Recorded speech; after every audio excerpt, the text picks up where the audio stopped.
الحمد لله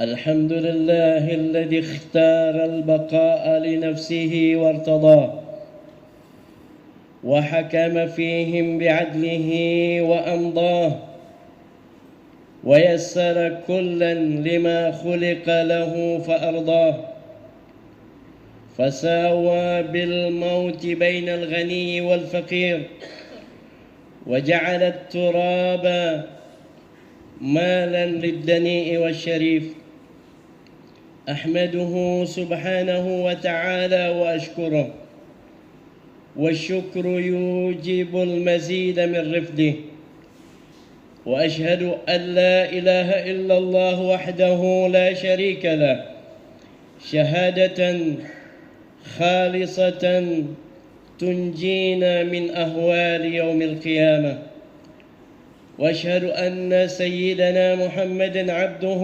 ورسوله الذي خصه بالشفاعة اللهم فصل وسلم على سيدنا محمد وعلى آله البررة وأصحابه الكرام أما بعد فيا عباد الله أوصيكم وإياي بتقوى الله فقد فاز المتقون معاشر المسلمين وزمرة المؤمنين رحمكم الله.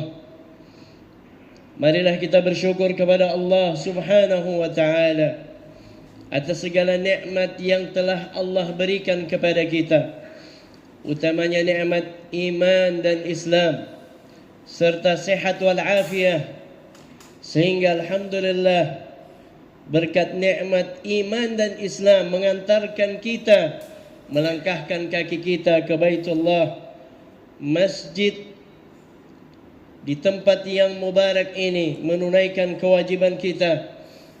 Mudah-mudahan amal ibadah kita pada hari ini merupakan salah satu amal ibadah yang akan menyelamatkan kita di akhirat kelak. Amin ya rabbal alamin. Rasulullah sallallahu alaihi wasallam bersabda, "Ala inna fil jasadi mudghah, idza fasadat fasadal jasadu kulluh, wa in saluhat saluhat jasadul kulluh, ala wahiyal qalb." Rasulullah bersabda, sesungguhnya di dalam diri manusia ada segumpal darah. Apabila darah itu baik, maka semuanya jasad itu akan baik. Dan apabila darah itu, segumpal darah itu rusak, maka seluruh badan akan rusak. Ala wahyal qalb. Itu adalah yang disebut qalb. Di dalam ilmu anatomi disebut jantung.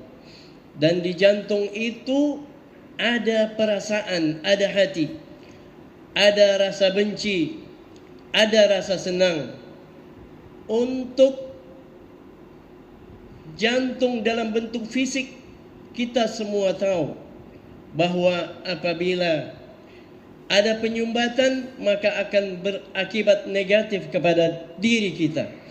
Namun ada pula orang yang secara fisik jantungnya sehat, akan tetapi di dalam jantung itu ada software, ada iman, ada rasa senang, ada benci, ada semangat. Dan itu bisa saja yang akan dimasuki oleh virus. Sehingga kita bisa melihat ada hamba Allah yang sehat, tapi dia tidak mau tunduk atau tidak mau beribadah kepada Allah Subhanahu wa taala. Mereka diberikan akal pikiran, akan tetapi akalnya tidak dipakai untuk memikirkan akan kehidupannya. Bahwa di dalam agama kita, di dalam Al-Quran, sering kita dengar, kita baca bahwa kehidupan kita bukan hanya di dunia saja, akan tetapi ada kehidupan yang abadi di akhirat. Akan tetapi ada saja di antara hamba Allah yang masih menunda-nunda untuk menghadap atau menunggu panggilan ajal tiba. Jamaah sekalian dirahmati Allah Subhanahu wa taala.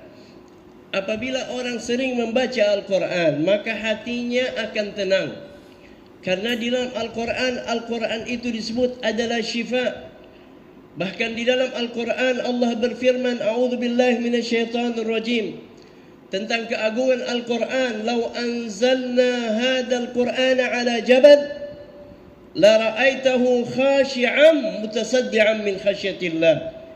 Wa tilkal amthalu nadribuha lin-nasi la'allahum yatafakkarun.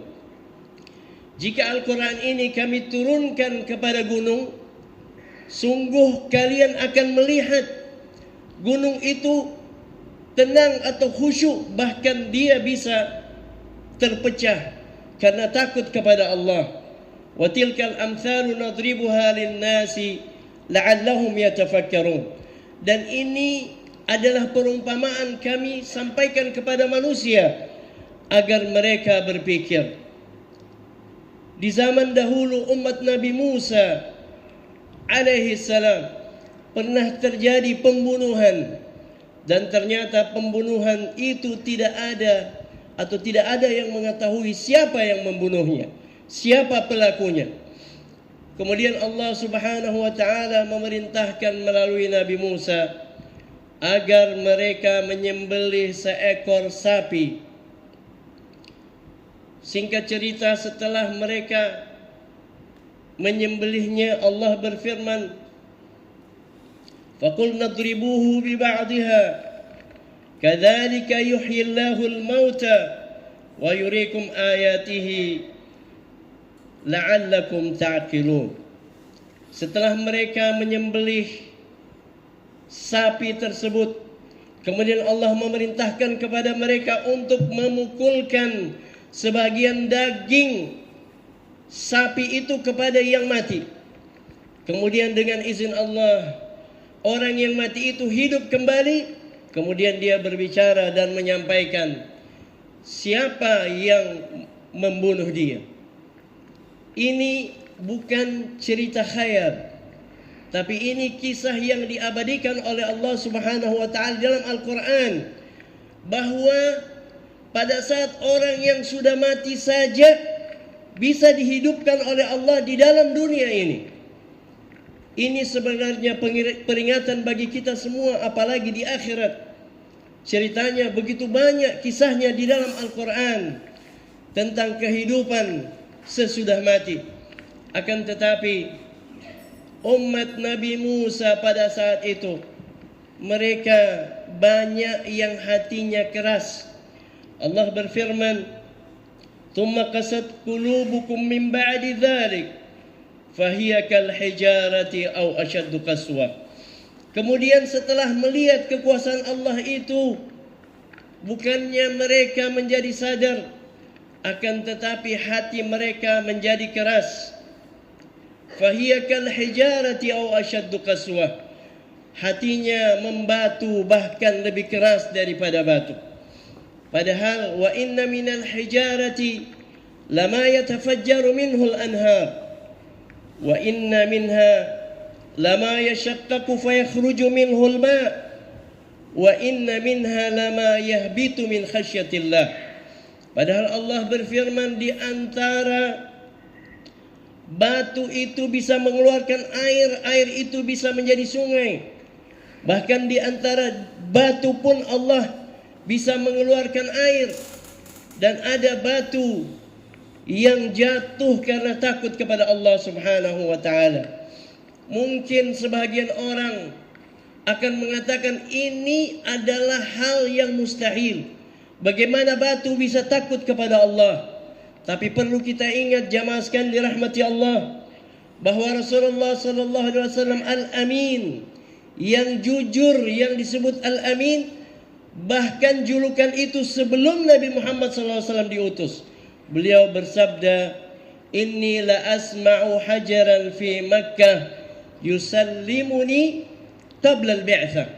Sungguh aku telah mendengar batu di Makkah mengucapkan salam kepadaku sebelum aku diutus oleh Allah Subhanahu wa taala menjadi nabi. Jamaah sekalian dirahmati Allah, jika Allah memberikan perumpamaan tentang benda-benda mati ternyata dengan izin Allah bisa mengucapkan salam, tentu kita sangat bisa. Akan tetapi kembali lagi, semua itu tergantung kepada diri kita. Apakah kita mau benar-benar mendengarkan peringatan Allah Subhanahu wa taala, atau kita lebih suka mendengarkan musik? Karena ada sebagian orang hatinya tersentuh, dia bisa mengingat kenangannya masa lalu tatkala mendengar lagu. Bahkan mungkin di antara kita atau yang hadir di sini pernah semua meneteskan air mata hanya karena mendengarkan lagu Indonesia Raya. Apalagi pada saat berada di luar negeri. Akan tetapi perlu diingat, jangan sampai kita tidak pernah meneteskan air mata kita pada saat mendengarkan Al-Quranul Karim. Bagaimana bisa? Mungkin ada yang bertanya, orang yang tidak mengerti bahasa Al-Quran, bagaimana mungkin dia bisa meneteskan air mata karena dia tidak memahaminya? Namun jamaah sekalian hadirin, kita sering dengar kisah orang-orang yang menunaikan ibadah haji atau umrah. Tatkala mereka mendengar lanturan Al-Quran, mereka tanpa sadar telah meneteskan air mata. Ini adalah tanda iman, tanda Allah sayang kepada kita. Maka jangan sampai kita tidak pernah lagi meneteskan air mata pada saat melihat orang-orang yang dalam kesulitan di antara kaum muslimin. Atau malah kita lebih senang menyaksikan yang lucu-lucu. Kita bisa tertawa apabila mendengarkan yang lucu, akan tetapi kita tidak bisa menangis pada saat melihat ada hamba Allah yang dalam keadaan kesulitan. Ma'asyiral muslimin wa zumratal mu'minin rahimakumullah. Rasulullah sallallahu alaihi wasallam bersabda, Innal quluba tatasadda kama yatasadda'ul hadid. Sesungguhnya Rasulullah bersabda, hati itu bisa berkarat seperti berkaratnya besi. Maka oleh karena itu jamaah sekalian dirahmati Allah Subhanahu wa taala, marilah kita melihat kepada diri kita masing-masing. Apakah masih di dalam 24 jam kita masih mau mendengarkan Al-Quran? Meskipun kita tidak membaca Al-Quran, tapi kita bisa menyetel Al-Quran di rumah kita atau di mana saja berada. Ini akan memberikan kebaikan dan menyembuhkan hati kita. Atau kita lebih senang mendengarkan hal-hal yang di luar Al-Quranul Karim, dan itu merupakan tanda orang-orang yang tidak senang lagi mendengarkan Al-Quran. Itu adalah tanda hatinya mulai mengeras. Dia tatkala melihat orang susah, dia tidak tersentuh. Nanti setelah viral, baru mereka berlomba-lomba membantunya. Padahal orang-orang yang susah selalu ada di sekitar kita. Tatkala orang-orang bisa makan dengan jutaan sekali makan, dia makan sendiri atau bersama 4-5 temannya. Dengan uang jutaan itu bisa dia bagikan. Dengan makanan nasi bungkus begitu banyak yang bisa dia bagikan kepada para pemulung atau orang-orang yang susah pada saat dia melewati satu jalan, baik di malam hari atau di siang hari. Dahulu ada seorang Arab yang setiap hari Jumat dia mengisi bagasinya dengan sembako kebutuhan sehari-hari yang dibutuhkan oleh orang-orang miskin. Setiap hari Jumat dia melakukan itu, kemudian dia menyisir ke pelosok, ke daerah, dia berangkat sendiri. Dan itu selalu dia lakukan setiap hari Jumat, hingga akhirnya dia meninggal dunia pada hari itu. Dan itu merupakan apa yang disabdakan oleh Nabi, orang akan meninggal sesuai dengan kebiasaannya. Maka oleh karena itu bersyukurlah kita apabila kita masih memiliki kebiasaan-kebiasaan yang baik, menghadiri majelis ta'lim, membaca Al-Quran, mendengarkan ceramah meskipun hanya melalui media sosial, dan itu insya Allah akan menyembuhkan hati kita dan membuat kita semakin cinta kepada Allah dan kepada Rasulullah sallallahu alaihi wasallam. Penyakit-penyakit hati atau orang-orang yang merasa mungkin hatinya mulai sakit, tentu obatnya bukan ke dokter, akan tetapi dia berusaha setidaknya menyembuhkannya sendiri. Yang pertama yang bisa dilakukan adalah membaca Al-Quran. Sebagaimana kita ketahui bahwa Al-Quran itu adalah obat. Wa nunazzilu minal Qur'ani ma huwa shifaa'un wa rahmatul lil mu'minin. Dan kami turunkan Al-Quran, di dalam Al-Quran itu ada penyembuh, bukan obat tapi kesembuhan, firman Allah Subhanahu wa taala, dan rahmat bagi orang-orang yang beriman. Tentu syaratnya wajib percaya. Jangan sampai kita lebih percaya kepada paranormal yang meyakinkan kita dengan syarat-syarat yang dia minta, kemudian kita hadirkan dan kita yakin percaya, kemudian kita lupa untuk meyakini akan firman Allah Subhanahu wa taala. Berikutnya, menghadiri majelis-majelis ta'lim, berkumpul dengan orang-orang yang baik. Karena dikatakan orang-orang yang jarang hadir ke majelis ta'lim atau mengikuti ceramah-ceramah yang baik, maka hatinya akan mati. Kalau kita tidak makan dan minum mungkin 1 hari atau 2 hari atau berapa hari, mungkin kita juga akan mati. Akan tetapi sama begitu pula hati kita akan mati. Katakan oleh ulama, apabila seminggu orang tidak mendapatkan siraman rohani atau hidangan santapan rohani, maka hatinya akan mati.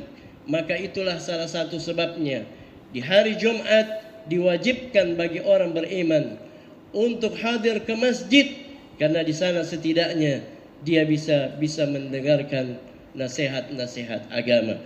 Barakallahu li wa lakum fil Qur'anil azim, wa nafa'ani wa iyyakum bima fihi minal ayati wadh-dhikril hakim, wa taqabbala minni wa minkum tilawatahu innahu huwas sami'ul alim. أقول قولي هذا وأستغفر الله العظيم لي ولكم ولسائر المسلمين والمسلمات والمؤمنين والمؤمنات فاستغفروه إنه هو الغفور الرحيم.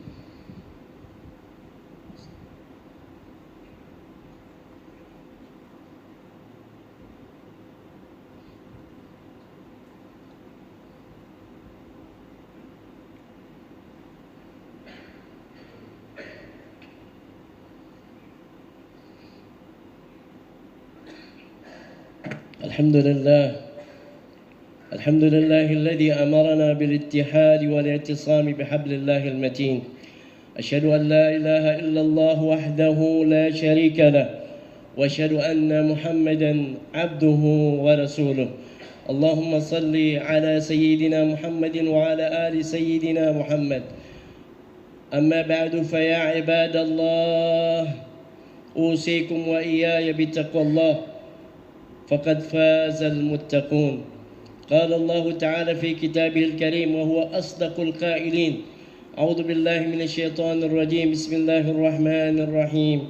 إن الله وملائكته يصلون على النبي يا أيها الذين آمنوا صلوا عليه وسلموا تسليما. اللهم صل على سيدنا محمد وعلى آل سيدنا محمد كما صليت على سيدنا إبراهيم وعلى آل سيدنا إبراهيم، وبارك على سيدنا محمد وعلى آل سيدنا محمد كما باركت على سيدنا إبراهيم وعلى آل سيدنا إبراهيم في العالمين إنك حميد مجيد. اللهم اغفر للمسلمين والمسلمات والمؤمنين والمؤمنات الأحياء منهم والأموات إنك سميع قريب مجيب الدعوات ويا قاضي الحاجات برحمتك يا أرحم الراحمين. اللهم آمنا في دورنا وأصلح ولاة أمورنا واجعل اللهم ولايتنا في من خافك واتقاك. اللهم أعز الإسلام والمسلمين وانصر الإسلام والمسلمين وأهلك الكفرة والمبتدعة والصهيونية والمشركين وعلِ كلمتك إلى يوم الدين. اللهم انصر من نصر الدين واخذل من خذل المسلمين. اللهم انصر جيوش المسلمين وعساكر الموحدين. ربنا آتنا في الدنيا حسنة وفي الآخرة حسنة وقنا عذاب النار. عباد الله، إن الله يأمر بالعدل والإحسان وإيتاء ذي القربى وينهى عن الفحشاء والمنكر والبغي يعظكم لعلكم تذكرون. فاذكروا الله العظيم يذكركم واشكروه على نعمه يزدكم واسألوه من فضله يعطكم ولذكر الله أكبر.